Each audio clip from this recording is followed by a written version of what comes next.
It's not every day that a dead man walks into a police station. In December 2007, a tanned, healthy-looking man entered West End Central Police Station in London, claiming amnesia and giving his name John Darwin. The problem? John Darwin had been declared legally dead 5 years earlier, after supposedly drowning in a canoeing accident. His sudden reappearance shocked everyone, especially his sons, who had mourned him for years. The media spun it as a miraculous family reunion, but something felt off. Police and doctors were baffled by his story of memory loss. John played the part of a lost soul, but behind the scenes, a much darker truth was brewing. Only John and his wife Anne knew the real story. This wasn't amnesia, it was fraud. John Darwin had never drowned. He'd been living a secret life, sometimes just meters from his grieving family. The tale of the Canoe Man was about to unravel, exposing a web of lies and greed. The public saw a man returned from the dead, but investigators saw inconsistencies. How could a man vanish for 5 years and return so conveniently? The answer would shock the nation. John's reappearance wasn't a miracle. It was the final act in a long con. The truth, he'd staged his own death, leaving his family and the world to believe a lie. The story that began as a mystery of survival was about to become one of deception. The world was about to learn just how far some people will go to escape their problems. And it all started with a man who walked back from the dead. Why fake your own death? For John and Anne Darwin, the answer was simple: money. By the early 2000s, the Darwins were drowning in debt from failed property investments. John, a former prison officer, had gambled everything on a property empire that quickly collapsed. With debts spiraling to nearly £700,000, bankruptcy loomed. Desperate, John saw only one way out: disappear and let Anne claim the insurance. If John was declared dead, Anne could collect media group, life insurance forms, mortgage insurance documents, insurance agent handing papers to woman's stock, distribute equally, life insurance, mortgage insurance, and his pension, enough to clear their debts. The plan was bold: stage a convincing death, cash in, and start over. John meticulously plotted his own disappearance, knowing it had to be believable. A canoeing accident in the treacherous North Sea seemed perfect. Bodies were rarely recovered. John was known as a keen canoeist, making the story plausible.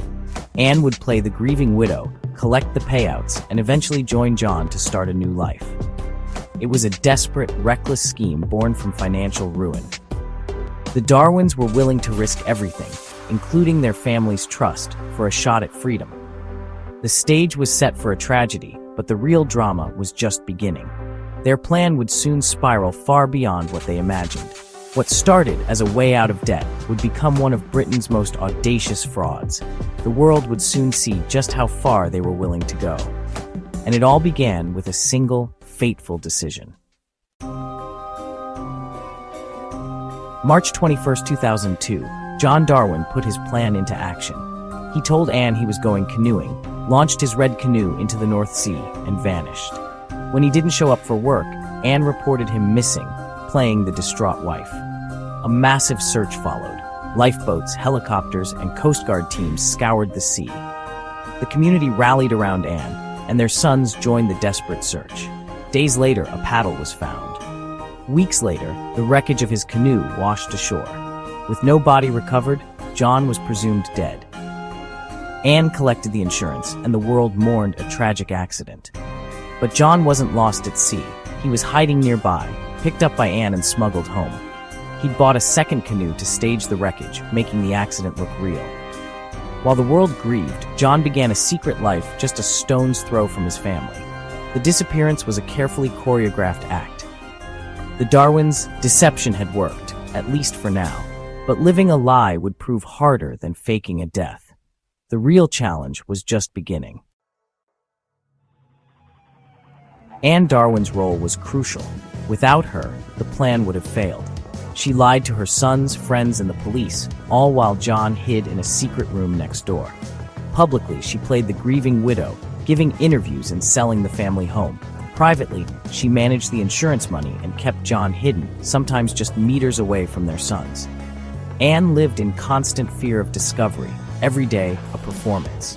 John, meanwhile, was a virtual prisoner, sneaking between properties through a hidden doorway. The emotional toll was immense, betraying her children while plotting a new life abroad. Anne told her sons she needed a fresh start, but the real plan was escape. The cracks in their story were starting to show. The pressure of living a double life was mounting. For years, John Darwin lived as a ghost next door. He hid in a bedsit connected to the family home, slipping through a secret doorway. He grew a beard, changed his appearance, and rarely ventured outside. John even obtained a fake passport, building a new identity as John Jones. There were close calls. Tenants and even his own son nearly discovered him. Every day brought the risk of exposure. Despite the danger, John grew bolder, sometimes walking the beach in disguise. Anne maintained her widow act while secretly caring for her hidden husband.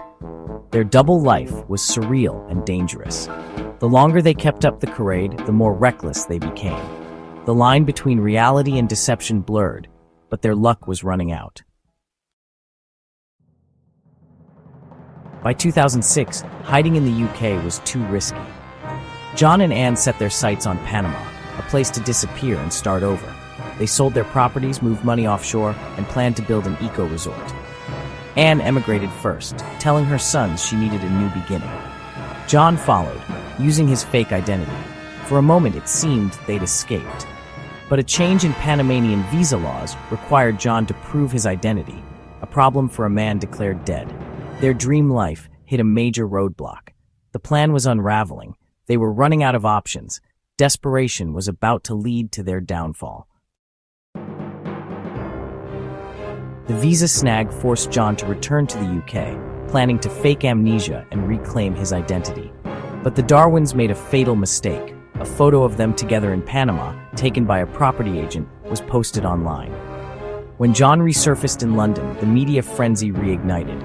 A sharp-eyed reader found the Panama photo and sent it to police and the press. The image was irrefutable proof. John was alive, and Anne was in on the scheme. Their entire story collapsed with a single click. The digital trail they left behind exposed their lies. The world now saw the truth behind the miracle return. The Darwins' web of deception was destroyed by their own carelessness. The game was up. Justice was closing in. John's amnesia act quickly fell apart under police scrutiny. The Panama photo was the smoking gun. There was no denying the truth.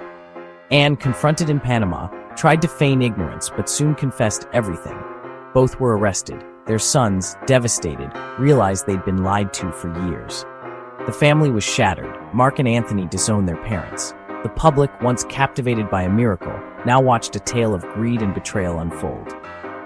The Darwins' story became a national scandal.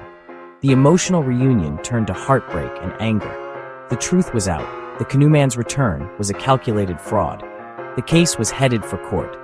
The cost of their deception was more than prison. It was the destruction of their family.